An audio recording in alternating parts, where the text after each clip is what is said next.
Hello everyone, so আশা করি তোমরা সবাই অনেক অনেক ভালো আছো। তোমাদের এইচএসসি পরীক্ষা চলতেছে এবং সামনে আমাদের তথ্য ও যোগাযোগ প্রযুক্তি অর্থাৎ আইসিটি পরীক্ষা।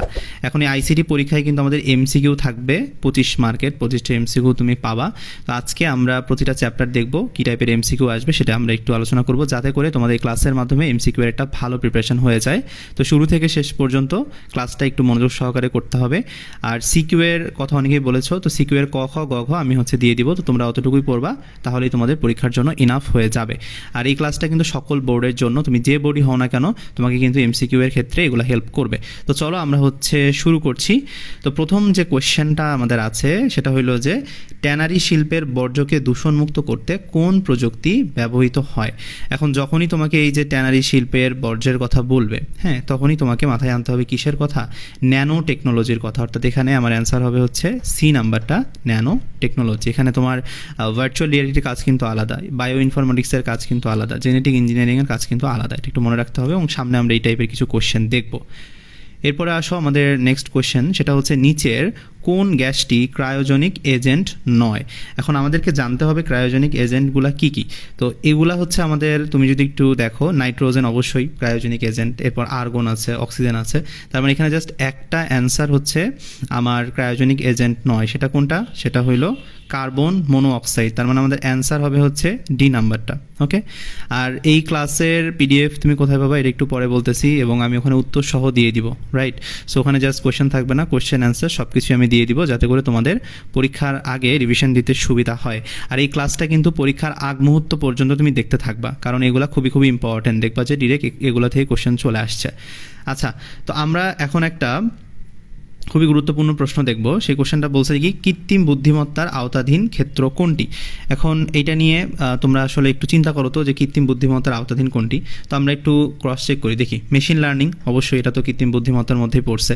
এরপর এটা ছাড়া তো এআই হবে না, সো এটা লাগবে। কম্পিউটার ভিশন, অবশ্যই এটা থাকবে, এবং ন্যাচারাল ল্যাঙ্গুয়েজ প্রসেসিং, এটাও কিন্তু থাকবে। তাহলে আমাদের অ্যান্সার কী হবে? অ্যান্সার হবে আমাদের ঘ, অর্থাৎ 1, 2 ও 3। ওকে, ফাইন। এর পরের প্রশ্নে আমরা যাই। এখানে বলেছে যে কৃত্রিম বুদ্ধিমত্তায় ব্যবহৃত হয় কোন প্রোগ্রামিং ভাষা। এখন এটা তোমাকে একটু মনে রাখতে হবে, কারণ এখানে তোমাকে বিভিন্ন টাইপের অপশন দিয়ে তোমাকে একটু প্যাচ দিতে পারে, বাট এখানে এই যে HTML এগুলোর নাম শুনলে অনেকে দাগায় ফেলে, বাট এটা দাগানো যাবে না। এখানে ডিরেক্ট মনে রাখতে হবে কৃত্রিম বুদ্ধিমত্তায় আমরা যে ভাষা ইউজ করি, প্রোগ্রামিং ভাষা, সেটা প্রোলগ। ওকে, তারপরে ডি নাম্বার অ্যান্সার। নেক্সট কোশ্চেনে যাই। টেলিপ্রেজেন্সের ব্যবহার হয় কোনটিতে? টেলিপ্রেজেন্স, এটা আমি বলেছিলাম যে তোমাদের ভার্চুয়াল রিয়েলিটি আমি পড়াবো, তো ভার্চুয়াল রিয়েলিটির মধ্যে কিন্তু এই টেলিপ্রেজেন্স জিনিসটা আছে, তোমরা বই খুললে দেখতে পারবা। তার মানে এটার অ্যান্সার কী হবে? Virtual reality. তো অনেকেই ভার্চুয়াল রিয়েলিটি এবং কৃত্রিম বুদ্ধিমত্তার মধ্যে কিন্তু প্যাচ লাগায় ফেলে, বাট এখানে প্যাচ লাগানো যাবে না, এখানে কিন্তু ভার্চুয়াল রিয়েলিটি হবে অ্যান্সার। তো পরীক্ষার হলে একটু সচেতন থাকতে হবে। ওকে, আচ্ছা, নেক্সট কোশ্চেনে আমরা যাই। নেক্সট কোশ্চেনটা বলছে যে কৃত্রিম বুদ্ধিমত্তার ক্ষেত্রগুলো কী কী। তো ক্ষেত্রগুলো আমরা একটু দেখব। তো এখানে দেখো যে আমাদের কি হইতে পারে, প্রথমত ন্যাচারাল ল্যাঙ্গুয়েজ প্রসেসিং, হ্যাঁ এটা হইতে পারে, কারণ এটা আমরা আগে দেখছি। এরপর আছে স্প্রেডশিট প্রসেসিং, এটা কি আমরা দেখেছি যে না, এটা কিন্তু আমাদের বইয়ে উল্লেখ করা নেই। এবং আমাদের স্পিচ প্রসেসিং, এটা কিন্তু আমরা দেখছি। মানে কৃত্রিম বুদ্ধিমত্তা দিয়ে তুমি এই ন্যাচারাল ল্যাঙ্গুয়েজ, অর্থাৎ আমরা কিন্তু এখানে এই যে স্প্রেডশিটটায় কাটা দিব, তার মানে আমাদের ন্যাচারাল ল্যাঙ্গুয়েজ প্রসেসিং এবং এই যে স্পিচ প্রসেসিং, এটা কিন্তু আমরা দেখেছি। তাহলে আমাদের সঠিক উত্তর কি হবে? আমাদের সঠিক উত্তর হবে খ নাম্বারটা, 1 এবং 3। ওকে, সো তোমাদের যদি কোনো প্রবলেম থাকে তাহলে সেটা আমাকে ডিরেক্ট জানাতে পারো কমেন্ট বক্সের মাধ্যমে, তাহলে আমি ওই প্রবলেমটার সলিউশন করে দিব। নেক্সট কোশ্চেনে যাই। একটা উদ্দীপক আছে, দেখো বহুপদী কোশ্চেনগুলো আমি করাচ্ছি যাতে করে পরীক্ষায় যেখান থেকেই আসুক, যে টাইপেরই আসুক, তুমি যাতে অ্যান্সার করে আসতে পারো। তো উদ্দীপকটা একটু পড়তে হবে আমাদেরকে। তো এখানে বলছে ডক্টর ইউসুফ দীর্ঘদিন গবেষণা করে এমন একটি যন্ত্র নির্মাণ করলেন যেটি ঝুঁকিপূর্ণ, দেখো কিওয়ার্ড পেয়ে গেছি, ঝুঁকিপূর্ণ এবং সূক্ষ্ম কাজে ব্যবহার করা যায়। ডক্টর ইউসুফ গবেষণাগারে প্রবেশের জন্য একটি বিশেষ ডিভাইসের দিকে তাকানোর পর দরজা খুলে যায়। ওকে, ফাইন। তো প্রথম প্রশ্নটা এরকম করছে যে গবেষণায় ব্যবহৃত প্রযুক্তি হচ্ছে কি। তার মানে প্রথমটার কথা বলছে। এখানে তুমি কিন্তু কিওয়ার্ড খুঁজে বের করো পরীক্ষার হলে। এখানে কি চাইছে? ঝুঁকিপূর্ণ এবং সূক্ষ্ম কাজ, এটা কে করে? তো আমরা যদি একটু এখানে দেখি অপশানগুলো, প্রথম অপশানে বলছে রোবোটিক্স, এরপর বায়োমেট্রিক্স, এরপর বায়ো ইনফরমেটিক্স, ন্যানো টেকনোলজি। তো তোমরা কিন্তু জানো যে রোবট দ্বারা কিন্তু আমাদের কি হয়, ঝুঁকিপূর্ণ এবং সূক্ষ্ম কাজগুলো হয়। অর্থাৎ তুমি বিভিন্ন ইন্ডাস্ট্রিতে দেখবা, বিভিন্ন গার্মেন্টসে দেখবা, এখন কিন্তু এই রোবটের প্রচলন প্রচলনটা অনেক বেশি, রোবট দিয়ে তারা ঝুঁকিপূর্ণ বড় বড় কাজ করতেছে। হ্যাঁ, বিভিন্ন ইন্ডাস্ট্রির যে ভারী শিল্প আছে সেখানে কিন্তু রোবট ব্যবহার করা হচ্ছে, এবং সূক্ষ্ম কাজের ক্ষেত্রে একদম আমাদের দেখা গেছে ডিজাইন থেকে শুরু করে সব ধরনের সূক্ষ্ম কাজে কিন্তু আমরা কি রোবট ইউজ করতেছি। তার মানে এটার অ্যান্সার কিন্তু খুবই সহজ, এটা হবে রোবট। তো অনেকেই এখানে আবেগের বশে অন্য কিছু দাগিয়ে ফেলবে না, ন্যানো টেকনোলজি বলো বা ভার্চুয়াল রিয়েলিটি বলো বা কৃত্রিম বুদ্ধিমত্তা বলো, এগুলা দাগানো যাবে না। এরপরে আসো যে আমরা কিন্তু এখানে আরেকটা কোশ্চেন দেখব, এবং এটা সম্পূরক কোশ্চেন, সেটা হচ্ছে যে গবেষণাগারে প্রবেশের প্রযুক্তি ব্যবহার হয়ে থাকে কোথায়। তো এটা আমরা জানি যে আমাদের এটা ইউজ হয়ে থাকবে পাসপোর্টে, জন্ম নিবন্ধনে, ভোটার নিবন্ধনে। ওকে, তো এখানে যেহেতু আমাদের তিনটাই অ্যান্সার হবে, তার মানে আমরা হচ্ছে এটাকে ঘ দিয়ে অ্যান্সার করে দিব, 1, 2 ও 3। ওকে, ফাইন। আচ্ছা, নেক্সট কোশ্চেনে আমরা যাই যে কৃত্রিম বুদ্ধিমত্তার ক্ষেত্রে। আচ্ছা, কৃত্রিম বুদ্ধিমত্তার ক্ষেত্রে বারবার ভুল সিদ্ধান্ত থেকে সঠিক সিদ্ধান্ত নেওয়ার ক্ষমতা তৈরি হয় কিসের সাহায্যে? এটা হচ্ছে রিইনফোর্সমেন্ট লার্নিংয়ের মাধ্যমে। তার মানে আমাদের অ্যান্সার কী হবে? অ্যান্সার হবে হচ্ছে এ নাম্বার। ওকে, ফাইন। এরপর আসো যে আমরা দেখি যে অনলাইনে পারস্পরিক মিথস্ক্রিয়ায় শিক্ষা কার্যক্রম পরিচালনাকে কি বলে। আমরা যে অনলাইনে এত কিছু শিখতেছি, এবং পারস্পরিক মিথস্ক্রিয়া মানে হচ্ছে টিচার পড়াচ্ছে, স্টুডেন্ট কমেন্ট করতেছে, প্রশ্ন করতেছে, তো এই যে একটা মিথস্ক্রিয়া, এটাকে কি বলছি আমরা? এটাকে বলছি আমরা ই লার্নিং। তো এটা খুবই সহজ প্রশ্ন, এরকম সহজ প্রশ্নও কিন্তু তোমাদের চলে আসবে, তো এগুলা কোনোভাবেই কি হবে না, ভুল করা যাবে না। ওকে, পণ্যের ডিজাইন তৈরিতে কোনটি প্রয়োজন? তো এটা হবে হচ্ছে ক্যাড, CAD। পণ্যের ডিজাইন তৈরিতে আমরা হচ্ছে কি ক্যাড ইউজ করে থাকি, বা এটা আমাদের প্রয়োজন হয়, তো এটা অবশ্যই আমাদেরকে ঘ নম্বরটা দাগাতে হবে। নেক্সট কোয়েশ্চেনে আসো। নেক্সট কোয়েশ্চেনটা বলছে যে 10^5 নিচের কোনটি? এটা হবে হচ্ছে থিকনেট। ওকে, আশা করি যে তোমরা আমাদের ক্লাসের মাধ্যমেই এই জিনিসগুলা একটু আয়ত্ত করে ফেলবা, আর যাদের ক্লাসটা দ্রুত সময়ে দেখতে হবে তারা 1.5x অথবা 1.25x দিয়ে দেখতে পারো। ওকে, সো আমি জাস্ট এটা রিমাইন্ডার দিয়ে রাখলাম যাদের অনেক তাড়াহুড়ার মধ্যে ক্লাস করতে হবে তাদের জন্য, কারণ এই পরীক্ষার আগে এত লম্বা লম্বা ক্লাস করাটা আসলে বুদ্ধিমানের কাজ না। এত লম্বা ক্লাস করলে ওগুলো মনেও থাকে না, প্র্যাকটিসও করতে পারবা না, যদি এই যে বই পড়তে হয় কিছু ওইটাও পারবা না। সো কম্প্যাক্ট ক্লাস করো, মাথার মধ্যে রাখো, কম্প্যাক্ট ক্লাস বারবার করার মধ্যে তোমার অ্যাকচুয়ালি দেখবা যে প্র্যাকটিসটা হয়ে যাবে। তো একটা ক্লাস দরকার পড়লে অনেকবার করো। ওকে, সিঙ্গেল SMS এর মোড কোনটি? তো এটা কি হবে? এটা দেখো যে আমাদের মাল্টিকাস্ট তো হবেই না, ব্রডকাস্ট না, এটা হবে না, ফুল ডুপ্লেক্স হবে না, তার মানে আমাদের বাকি থাকবে হচ্ছে ইউনিকাস্ট। এটা হচ্ছে আমাদের সিঙ্গেল SMS এর মোড। ওকে, আচ্ছা, একটা উদ্দীপক পড়তে হবে আমাদেরকে। উদ্দীপকটাতে বলেছে যে একটি কলেজের ICT শিক্ষক ল্যাবের সকল কম্পিউটারকে নেটওয়ার্কের আওতাভুক্ত করলেন। নেটওয়ার্ক স্থাপনে তিনি এক ধরনের প্যাঁচানো, এই দেখো কিওয়ার্ড পেয়ে গেছি, প্যাঁচানো তার ব্যবহার করেছেন। উদ্দীপকে উল্লেখিত নেটওয়ার্ক কোন ধরনের? তার মানে এখানে আমরা কিন্তু একটা জিনিস বুঝে গেছি যে প্যাঁচানো তার ব্যবহার করেছেন, এবং এটা নেটওয়ার্কের কথা বলছে, তার মানে আমাদের অ্যান্সার কী হবে? ল্যান। ওকে, সো আমাদের অ্যান্সার কিন্তু বি। তো আশা করি তোমরা বুঝতে পেরেছো। আচ্ছা, যাদের খুবই বুঝতে প্রবলেম হবে তারা একটু আমাকে জানাবা। আচ্ছা, নেটওয়ার্ক স্থাপনে ব্যবহৃত কেবলটির বৈশিষ্ট্য কি? অর্থাৎ আমাদের যে নেটওয়ার্কটা আমরা স্থাপন করলাম সেটার বৈশিষ্ট্য কি? তো আমরা যদি একটু দেখি অপশানগুলা, যে এতে তারের সংখ্যা 3 জোড়া, না এটা কিন্তু বেশি হবে, 3 জোড়ার বেশি। আচ্ছা, তারপর 100 মিটারের বেশি দূরত্বে ডাটা প্রেরণ করা যায় না, হ্যাঁ এটা কিন্তু সঠিক, 100 মিটারের বেশি তুমি হচ্ছে এটা ডাটা প্রেরণ করতে পারবা না। আর ব্যান্ডউইথ হচ্ছে 10 MBPS থেকে 1 GBPS, হ্যাঁ এটাও ঠিক আছে, তার মানে আমাদের অ্যান্সার হবে 2 ও 3, তাহলে অ্যান্সার সি নাম্বার। ওকে, আচ্ছা নেক্সট কোয়েশ্চেনে যাই। বলছে যে মেশ টপোলজিতে 12টি নোডের জন্য মোট তারের সংখ্যা কত হবে? এটার আমরা অ্যান্সার জানি কত, 66, মানে ডি নাম্বার হবে আমাদের অ্যান্সার। কোন টপোলজিতে, আচ্ছা এখানে কোয়েশ্চেনটা একটু ভালো মতো দেখতে হবে, কোন টপোলজিতে প্রতিটি কম্পিউটারের সাথে সরাসরি, এটাই কিওয়ার্ড, সরাসরি অন্য প্রতিটি কম্পিউটার যুক্ত থাকে? তাহলে এটার অ্যান্সার কী হবে? আমরা জানি এটার অ্যান্সার হবে, যদি সরাসরি অন্য কম্পিউটারের সাথে যুক্ত থাকে তাহলে, মানে অন্য প্রতিটি কম্পিউটারের সাথে যখন যুক্ত থাকবে তখন এটাকে আমরা বলবো মেশ। ওকে, আচ্ছা কোন নেটওয়ার্ক টপোলজিতে সবথেকে বেশি কেবল দরকার হয়? বেশি কেবলের কথা বললে এটাও অ্যান্সার হবে হচ্ছে মেশ। ওকে ফাইন, নেক্সট কোশ্চেনে যাই। মডেমের কাজ কি? মডেমের কাজ কি? মডেম হচ্ছে হাফ ডুপ্লেক্স ও ফুল ডুপ্লেক্স, তার মানে অ্যান্সার হবে হচ্ছে এখানে আমাদের খ নাম্বার, অর্থাৎ 1 ও 3 ডাটা পাঠানো এবং হচ্ছে ডাটা গ্রহণ, তাহলে আমরা দাগিয়ে ফেলবো কি বি নাম্বারটি। ওকে ফাইন, এরপর আসো যে নিচের কোনটি নন মেটালিক কেবল? সো নন মেটালিক কেবলের কথা বললে, এই যে নন মেটালিক শব্দটা যদি আসে, নন মেটালিক কেবলের কথা যদি তোমাকে বলে তাহলে এটার হবে হচ্ছে অ্যান্সার ফাইবার অপটিক কেবল। আবহাওয়া পরিস্থিতি পর্যবেক্ষণ করে কোনটি? এটা অ্যান্সার আমরা জানি কোনটা, স্যাটেলাইট। খুবই সহজ প্রশ্ন, সো আশা করি যে এই জিনিসগুলো তোমাদের ভুল হবে না। আচ্ছা, এখন একটা উদ্দীপক আমাদেরকে পড়তে হবে এবং উদ্দীপক পড়ে এটার অ্যান্সার আমাদেরকে খুঁজতে হবে। তো চলো আমরা উদ্দীপকটা একটু পড়ি। একটি কক্ষে 8টি কম্পিউটার চক্রাকারে, এই যে একটা পেয়ে গেছি আমরা কিওয়ার্ড, চক্রাকারে পরস্পরের সাথে এমনভাবে যুক্ত আছে যাতে একটি কম্পিউটার নষ্ট হলে পুরো নেটওয়ার্কটা অচল হয়ে পড়ে। তো এখন বলছে যে কক্ষের নেটওয়ার্কের কোন টপোলজি ব্যবহৃত হচ্ছে।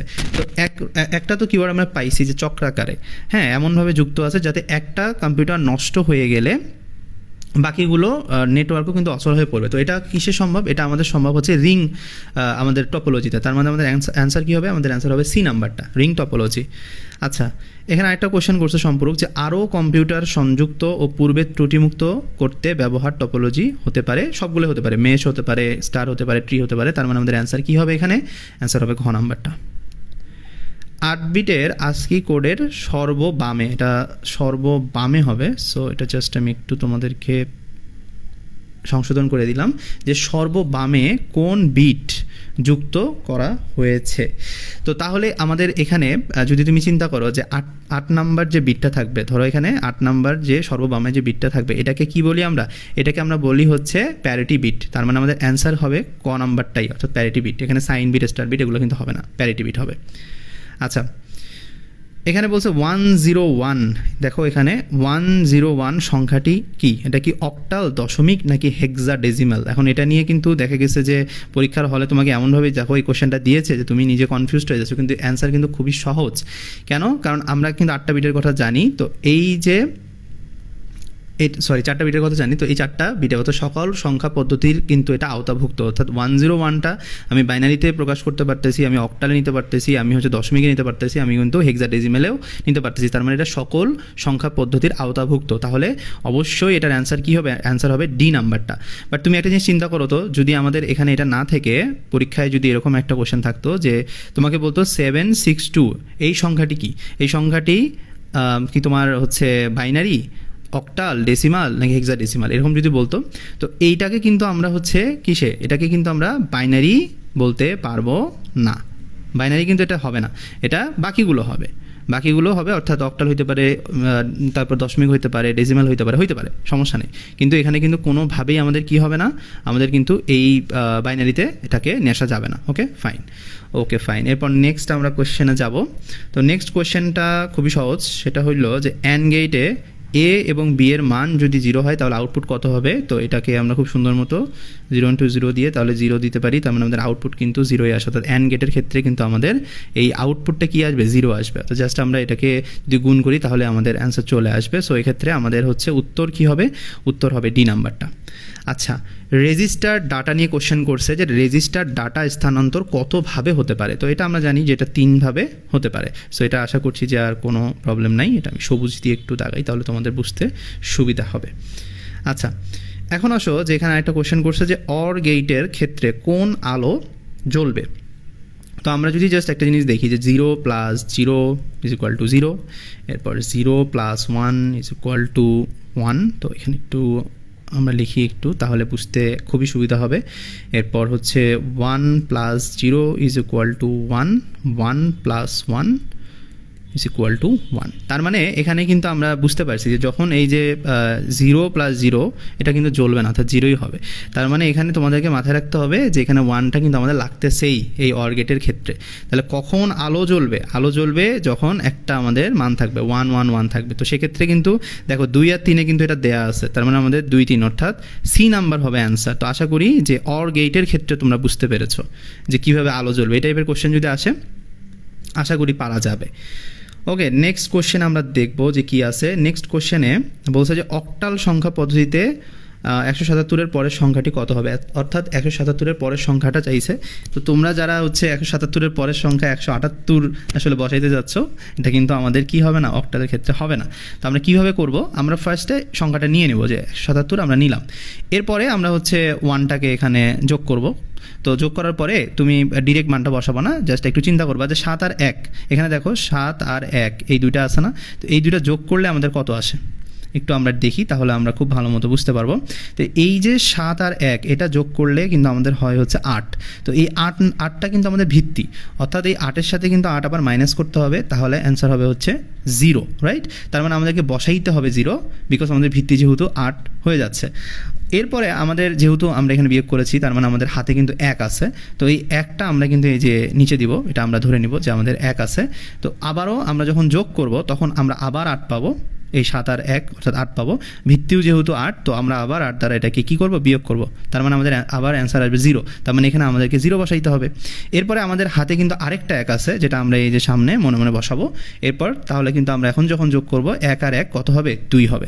সো আশা করি যে তোমরা ট্রিক্সটা বুঝতে পারছো, যে প্রথমে যখন আমি যোগ করতেছি, তো প্রথমে যোগ করার পরে আমাকে কি করতে হচ্ছে, আমাকে ওই সংখ্যাটা নিতে হচ্ছে এবং সেটাকে আমাকে ভিত্তির সাথে মিলাইতে হচ্ছে। যখন ভিত্তির সাথে মিলে যাচ্ছে তখন আমি ওইটা কিন্তু বিয়োগ করে দিচ্ছি, দিয়ে কিন্তু আমার 0 হচ্ছে। সেমভাবে প্রথম লাইনেও হইলো, দ্বিতীয় লাইনে হইলো, তৃতীয় লাইনের ক্ষেত্রে কিন্তু আমাদের 1 1 যোগ হয়ে 2 হইলো। সো আশা করছি যে এই যে অক্টাল সংখ্যা পদ্ধতিতে তোমাকে যদি বলে যে এই সংখ্যার পরবর্তী সংখ্যাটা কত, তুমি কিন্তু আশা করি করতে পারবে। সো এটার অ্যান্সার কী হবে, আমাদের এটার অ্যান্সার হবে হচ্ছে 200, তার মানে এটা বি নাম্বার হবে অ্যান্সার। আচ্ছা, সো আমরা এখন নেক্সট কোশ্চেনটা দেখবো, যে এখানে বলছে কি, যে দেখো বলছে শিক্ষক নাহিয়ানকে জিজ্ঞাসা করলেন তোমার ক্লাস রোল কত। নাহিয়ান উত্তর দিল হচ্ছে 3D। আচ্ছা, সংখ্যাটিকে যদি দশমিক পদ্ধতিতে প্রকাশ করি তাহলে কি হবে? ওকে, তো 3D হচ্ছে আমাদের হেক্সাডেসিমেল, তার মানে আমাকে ডেসিমেলে নিতে হবে। তো সেক্ষেত্রে আমরা কি করব, তো 3Dকে যদি আমাদেরকে হচ্ছে ডেসিমেলে নিতে হয়, সেক্ষেত্রে আমরা প্রথমে আগে যে সংখ্যাটা থাকবে সর্বডানে, তো সেটাকে আমরা 16 দ্বারা গুণ করব, অ্যান্ড অবশ্যই উপরে থাকবে কত, 0 পাওয়ারে। আর নিচেরটাকে আমরা কি করব, এই 3টাকেও আমরা 16 দ্বারা গুণ করব, বাট উপরে কি থাকবে, পাওয়ার 1 1 করে যেহেতু বাড়ে, সো এখানে আমাদের 1 থাকবে। তো তাহলে আমরা যখন এখানে দেখো d ইন্টু 16 টু দি পাওয়ার 0 যদি এটা করি আমরা, তো আমরা কিন্তু ন্যাচারালি জানি যে এক্সের উপর যদি 0 থাকে তাহলে সেটার মান হবে 1। তার মানে d গুণন 1 হবে, মানে 16 উপরে যেহেতু এখানে পাওয়ার 0 আছে, তার মানে এখানে কিন্তু আমাকে 1 বসাইতে হবে। আর ডি এর যেহেতু এখানে 1 দ্বারা গুণ হচ্ছে, তার মানে ডি থাকবে। সো ডি এর মান আমরা জানি কত, যে আমরা কিন্তু জানি হেক্সাডেসিমেলে এটা হচ্ছে 13। আর 3-এর সাথে যদি আমি হচ্ছে 16কে গুণ করি তাহলে হবে হচ্ছে 48। তো 13 আর 48 অর্থাৎ এটা তুমি যোগ করো, তাহলে তুমি মান পেয়ে যাবে হলো 61। তার মানে আমরা কিন্তু অলরেডি এটাকে হেক্সাডেসিমেল থেকে ডেসিমেলে নিয়ে গেছি। নাহিয়ান যেহেতু বলছিল যে তার রোল হচ্ছে 3D, তো সেটাকে আমরা হচ্ছে হেক্সাডেসিমেল থেকে ডেসিমেলে নিয়ে আসার পরে আমরা তাহলে এই যে 61 পাইলাম, তার মানে আমাদের অ্যান্সার কিন্তু 61, অর্থাৎ তার রোল হচ্ছে 61 বা 61। তার মানে আমাদের অ্যান্সার কী হবে, আমাদের অ্যান্সার হবে হচ্ছে এ নাম্বারটা। সো আশা করি বুঝতে পারছো, এইভাবে তোমাকে কিন্তু এই কনভার্সনগুলো করতে হবে। আচ্ছা, এরপরে আসো কোশ্চেন আমাদের বলছে যে F16 দ্বারা বাইনারি সংখ্যা পদ্ধতির মান কত। এখন আমরা কিন্তু জানি যে হেক্সাডেসিমেল থেকে আমাদেরকে যখন এই যে বাইনারিতে যাইতে হবে তখন আমাদের 4টা বিট, যেমন হচ্ছে 8 4 2 1। সো এখানে এফ এটার আমরা হচ্ছে মান জানি হলো 15। তো তাহলে কিন্তু আমরা এখানে 15 মিলাবো। তো 15 কীভাবে মিলায় দেখো, 8 আর 4 হচ্ছে 12 আর 2 হচ্ছে 14 আর 1 15। তার মানে এখানে কিন্তু 1 1 1 1 হবে, তার মানে 4টা 1 হবে। তাহলেই কিন্তু আমাদের বাইনারি পদ্ধতির মান আমরা বের করতে পারবো। তার মানে আমাদের অ্যান্সার কী হবে, আমাদের অ্যান্সার হবে হচ্ছে সি নাম্বারটা। এটা একটু আমরা সবুজ দিয়ে দাগিয়ে ফেলি, তাহলে আমাদের বুঝতে সুবিধা হবে। ওকে, আচ্ছা এখন আসো যে আমরা পরের কোশ্চেনটা দেখি, যে এখানে বলছে যে সংখ্যার অক্টাল সমতুল্য মান কোনটি। তো এটাকে যদি আমরা একটু দেখি তাহলে আমরা বুঝতে পারবো যে 98টা আছে। তো এটাকে আমাদেরকে কি করতে হবে, অক্টাল সমতুল্য মানে নিয়ে যাইতে হবে, অর্থাৎ আমাদের ডেসিমেলে আছে সেটাকে আমাদেরকে অক্টালে, ডেসিমেল থেকে অক্টালে নিয়ে যেতে হবে। তো 98টাকে আমরা কি দ্বারা হচ্ছে ভাগ করব, 8 দ্বারা ভাগ করব। তাহলে আমাদের থাকে হচ্ছে, যদি আমরা করি 8 থেকে 98, তাহলে আমরা হচ্ছে 12 পাই, এখানে 2 অবশিষ্ট থাকবে। আবারও এটাকে আমরা হচ্ছে 8 দ্বারা আমরা ভাগ করব, তো সেক্ষেত্রে আমরা পাবো হচ্ছে 1, এখানে থাকবে অবশিষ্ট 4। এরপর আমরা যদি আবারও এটাকে করি তাহলে আমরা এখানে 0 পাবো আর এখানে পাবো হচ্ছে 1। তো যেহেতু এটা ঊর্ধ্বমুখী হিসাব করতে হবে, সো আমাদের অ্যান্সার কত হবে, 1 4 2 আর নিচে তো 8 থাকবে, অর্থাৎ আমাদের অ্যান্সার কিন্তু হবে হচ্ছে ক নাম্বারটা। তো আশা করি যে এটা নিয়ে আর কোনো প্রবলেম হবে না। আচ্ছা, তো আমরা এখন নেক্সট কোশ্চেন দেখি যে হেক্সাডেসিমেল সংখ্যার ডি ও ই এর যোগফল কত হবে। তো আমরা কিন্তু জানি যে ডি ইজ ইকুয়াল টু হচ্ছে 13 আর ই ইজ ইকুয়াল টু হচ্ছে 14 বা 14। এখন এইটাকে আমাকে কি করতে হবে, যোগ করতে হবে। তো আমরা যোগ করলে পাবো হচ্ছে 27। আর যেহেতু এটা আমাদের কি করতে হবে, এই যে হেক্সাডেসিমেলে আছে, তো এটাকে আমাকে অবশ্যই -16, হেক্সাডেসিমেল হেক্সাডেসিমেলে থাকলে আমাকে এই ভিত্তি দ্বারা কী করতে হবে, বিয়োগ করতে হবে। তো বিয়োগটা আমি একটু তোমাদেরকে দেখাই। যেহেতু এখানে দেখো 27 থেকে, তুমি যদি চিন্তা করো এই 27 থেকে 16 যদি আমি বিয়োগ করি, তাহলে আমরা এখানে পাবো কত? আমরা পাবো হচ্ছে 11, সেটাকে আমরা আবার হচ্ছে হেক্সাডেসিমেলে বলি হচ্ছে বি। তো হাতের আবার 1 আছে, তো সেটা অবশ্যই আমাদের সামনে যাবে, তার মানে আমার হবে হচ্ছে সামনে যেহেতু 1 আছে ওইটা বসে যাবে 1b। তার মানে আমাদের এখানে কিন্তু আমরা এটাকে হিসাব করে 1b তে কনভার্ট করতে পারি। তো আশা করি যে এই জিনিসগুলো তোমরা বুঝতে পেরেছো। তাহলে আমাদের অ্যান্সার এখানে কি দাঁড়ায়? অ্যান্সার হবে সি নাম্বারটা 1b। নেক্সট কোশ্চেনে যাই যে মৌলিক লজিক গেট কোনগুলো? অর গেট, অ্যান্ড গেট এবং নট গেট। তার মানে আমাদের অ্যান্সার কি হবে? ডি নাম্বারটা। আমাদের অ্যান্সার হবে হচ্ছে ডি নাম্বারটা। ওকে, আচ্ছা নেক্সট কোশ্চেনে যাই যে ডাইনামিক ওয়েব পেজের কথা বলছে। তো ডাইনামিক ওয়েব পেজ তৈরিতে ব্যবহৃত ভাষা কোনটা? তো এটা কিন্তু আমরা জানি, হ্যাঁ, এটা কি হবে? এটা হবে পিএইচপি। আচ্ছা, ডাইনামিক ওয়েব পেজের কথা যখন বলবে তখন আমাদের কি হবে? লিখতে হবে পিএইচপি। এটা কিন্তু তোমাদের জ্ঞানমূলক প্রশ্ন আসতে পারে। ইউআরএল দ্বারা কোনটি প্রকাশ করা হয়? এটার অ্যান্সার কি হবে? এটার অ্যান্সার হবে হচ্ছে ডোমেইন নেম। আচ্ছা, এইচটিএমএল হলো কতগুলো ড্যাশের সমষ্টি থাকতে পারে বা কতগুলোর সমষ্টি এগুলো থাকতে পারে, এরকমভাবে কোশ্চেন আসে। তো সেটা হবে কি? ট্যাগ। তার মানে আমাদের এইচটিএমএল হচ্ছে অনেকগুলো ট্যাগের সমষ্টি। তার মানে আমাদের অ্যান্সার হবে হচ্ছে বি নাম্বারটা। আচ্ছা, সাবস্ক্রিপ্টের কথা বলছে, যে এখানে বলছে যে সাবস্ক্রিপ্ট টেক্সটের জন্য কোন ট্যাগটি ব্যবহৃত হয়? তো অবশ্যই এটা আমাদের হচ্ছে সি নাম্বারটা, যেহেতু আমাদের সাবের কথা যেখানে লেখা থাকবে সেটাই কিন্তু আমাদেরকে অ্যান্সার এখানে দাগাইতে হবে। সো প্রথমটা যেহেতু এসইউপি আছে, এটা হবে না, বডিও হবে না, তার মানে আমাদের অ্যান্সার হবে সি নাম্বারটা। ওকে, আচ্ছা এখানে আমাদের একটা জিনিস একটু মনে রাখতে হবে, মাথায় রাখতে হবে যে কালো কালার কোডের জন্য কোনটি সঠিক ফরম্যাট।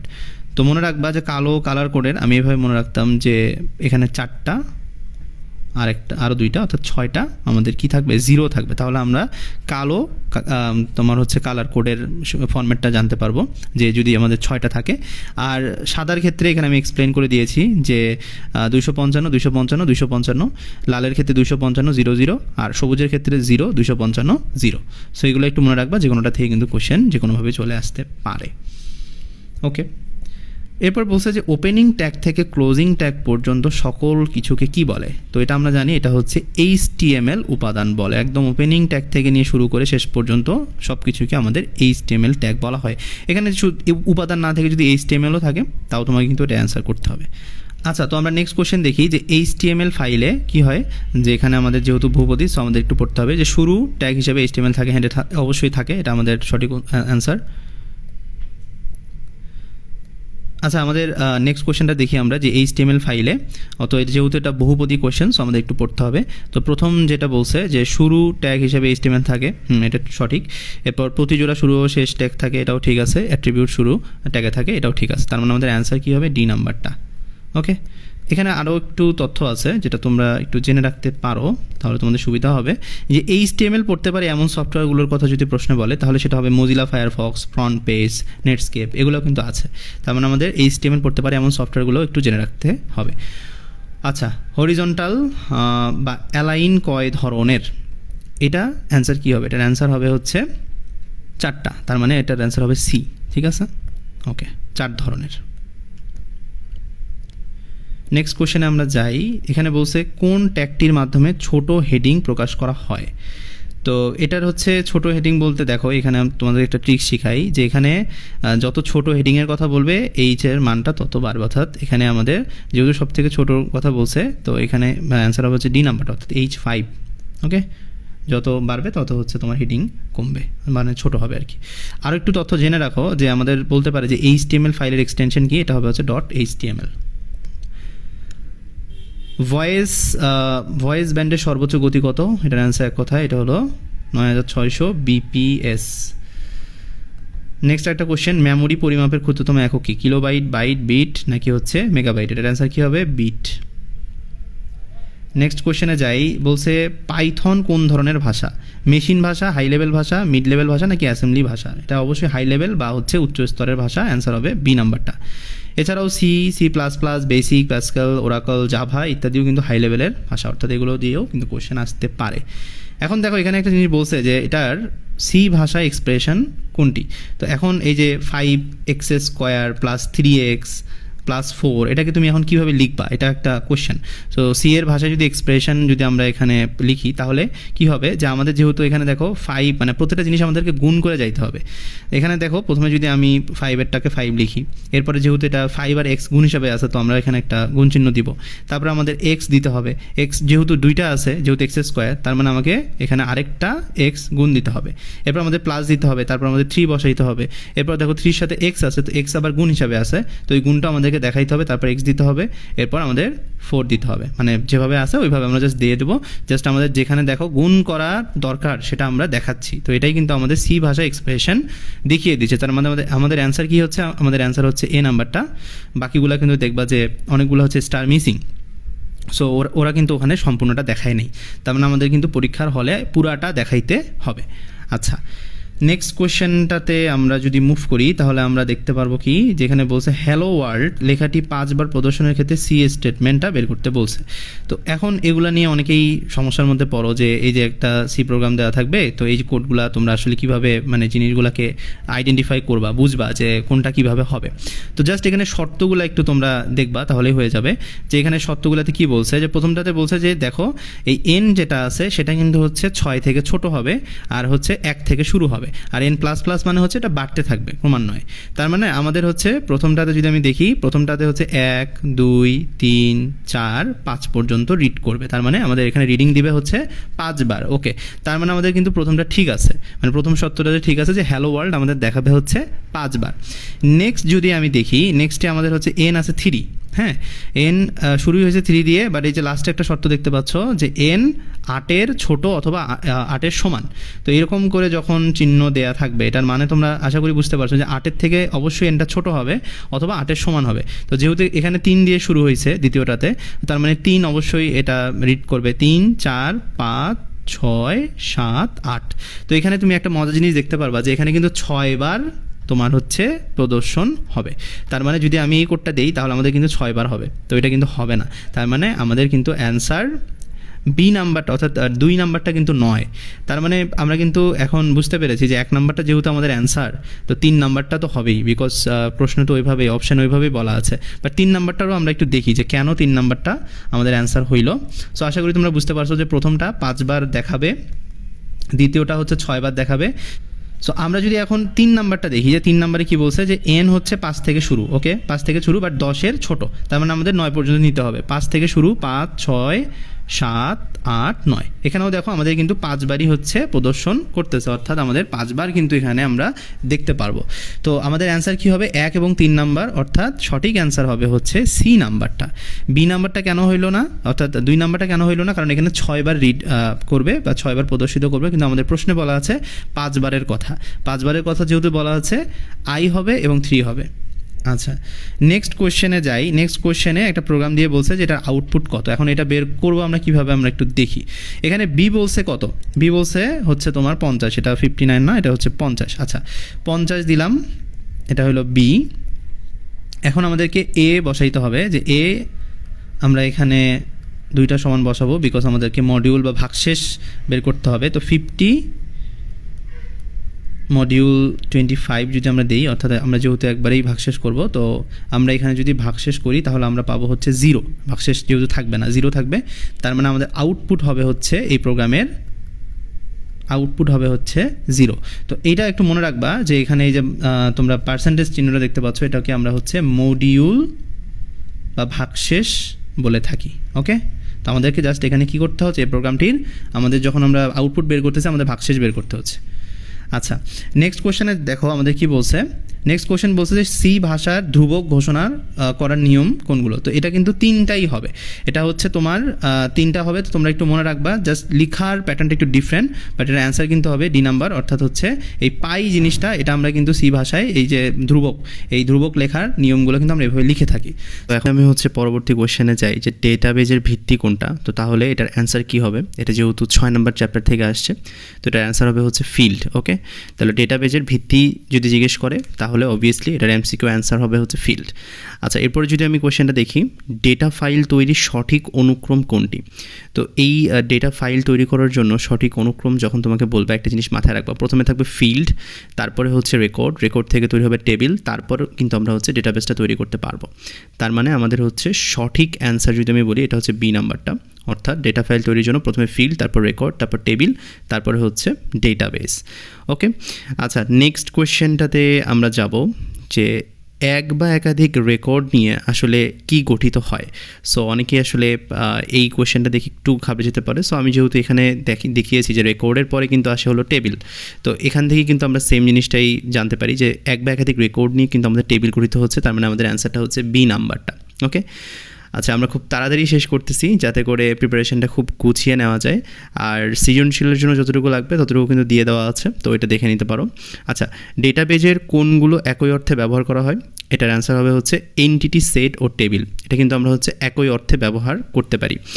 ওকে, এরপরে আমরা হচ্ছে এখানে একটা বহুপদী কোশ্চেন দেখতে পাচ্ছি যে ডেটাবেজ ম্যানেজমেন্ট সিস্টেমের প্রধান কাজ কোনটি? তো এটা খুবই গুরুত্বপূর্ণ প্রশ্ন। তো ডেটাবেজ ম্যানেজমেন্ট সিস্টেমের প্রধান কাজের মধ্যে ডেটাবেজ তৈরি করা, এটাও হবে। এরপর হচ্ছে ডেটা এন্ট্রি ও সংরক্ষণ করা, হ্যাঁ এটাও হচ্ছে ডেটাবেজ ম্যানেজমেন্ট সিস্টেমের কাজ। এরপর রিপোর্ট তৈরি এবং প্রিন্ট করা, এটাও কিন্তু ডেটাবেজ ম্যানেজমেন্ট সিস্টেমের কাজ। তার মানে এখানে কিন্তু 4টা অ্যান্সারই সঠিক, অর্থাৎ ডি নাম্বারটা অ্যান্সার, 1, 2, 3 সবগুলোই। আচ্ছা, এরপরে যদি আমি আসি, কোনটি RDBMS সফটওয়্যার? তো এখানে হচ্ছে অবভিয়াসলি এটা হবে হচ্ছে MS অ্যাক্সেস। আমাদের কিন্তু MS ওয়ার্ড, এক্সেল, আউটলুক এগুলো কিন্তু হবে না। RDBMS সফটওয়্যার সেটা হচ্ছে MS অ্যাক্সেস। তো এটা কিন্তু ডিরেক্ট প্রশ্নে মানে অপশানে দেওয়া থাকবে, তো সেখান থেকে আসলে সঠিক অ্যান্সারটা খুঁজে বের করতে হবে। আচ্ছা, নেম কোন ধরনের ডেটা? এটা হচ্ছে আমাদের হচ্ছে টেক্সট ডেটা। ওকে, আর ডেটাবেস রেকর্ড বাদ দেওয়ার অপশন কোনটি? তো ডেটাবেজ রেকর্ড যদি আমরা বাদ দিতে চাই সেক্ষেত্রে আমাদেরকে কি করা লাগবে? ডিলেট রেকর্ড করতে হবে। ওকে, তাহলে এই অপশনটাতে আমরা হচ্ছে পেয়ে যাব। ওকে, নেক্সট কোয়েশ্চেন হচ্ছে শর্ত সাপেক্ষে ডেটাবেজ থেকে ডেটা খুঁজে বের করাকে কি বলে? খুবই গুরুত্বপূর্ণ প্রশ্ন, এবং এটা কিন্তু অনেক সময় জ্ঞানমূলকও চলে আসে। এটার অ্যান্সার হবে হচ্ছে কোয়েরি। ওকে, আচ্ছা ইনসার্ট আপডেট কমান্ড SQL এর কোন সুবিধার অন্তর্ভুক্ত? এটা হচ্ছে DML। এটা ডিরেক্ট মনে রাখো, কারণ পরীক্ষার হলে অ্যাকচুয়ালি অপশান টেস্ট করার ওরকম সুযোগ থাকবে না। সো এটা কিন্তু ইনসার্ট আপডেট কমান্ড যখন বলবে তখন অবভিয়াসলি ওটা হচ্ছে DML। আর DML কমান্ড আসলে কোনটি? এটা হচ্ছে ক্রিয়েট। আচ্ছা, এরপরে কোশ্চেনটাতে যাই যে ডেটা ইনক্রিপশন এবং ডিক্রিপশনের নিয়ম কোনটি? এটা হচ্ছে ক্রিপ্টোগ্রাফি। ওকে, এখানে যেহেতু অনেকগুলো আছে এগুলো তো কোনোটাই মিলতেছে না, তো যেহেতু এনক্রিপশন এবং ডিক্রিপশনের কথা বলবে তো এখানে হচ্ছে আমাদের অ্যান্সার হবে হচ্ছে ক্রিপ্টোগ্রাফি। আচ্ছা, তো এখন যদি আমি হচ্ছে লাস্ট কোশ্চেনে যাই যে কোন ধরনের ডেটাবেস রিলেশনে জাংশন টেবিল ব্যবহৃত হয়? এটার অ্যান্সার হবে হচ্ছে মেনি টু মেনি। তো এখানে আমাদের যে গুরুত্বপূর্ণ MCQগুলো রয়েছে তো সবগুলোই কিন্তু আমরা হচ্ছে সলভ করে দিয়েছি। তো এগুলোর মধ্যে কিন্তু তোমাদের বোর্ড পরীক্ষায় চলে আসবে। সো আমি যতটুকু ভেঙে চুরে বোঝানো দরকার বুঝিয়েছি। সো তোমরা হচ্ছে এই MCQগুলোকে প্র্যাকটিস করতে থাকো। ইনশাআল্লাহ তোমরা সামনের যে HSCর ICT পরীক্ষা সেখানে অনেক ভালো একটা MCQ পরীক্ষা দিবা, কারণ MCQ যেহেতু তোমাকে একটা ভালো মার্ক নিয়ে আসতে হবে রেজাল্ট ভালো করার জন্য। সো MCQটা অনেক গুরুত্বপূর্ণ। তো আমি দেখানো ট্রাই করছি সব কিছুই। তো দেখা হচ্ছে নতুন একটা ক্লাসে।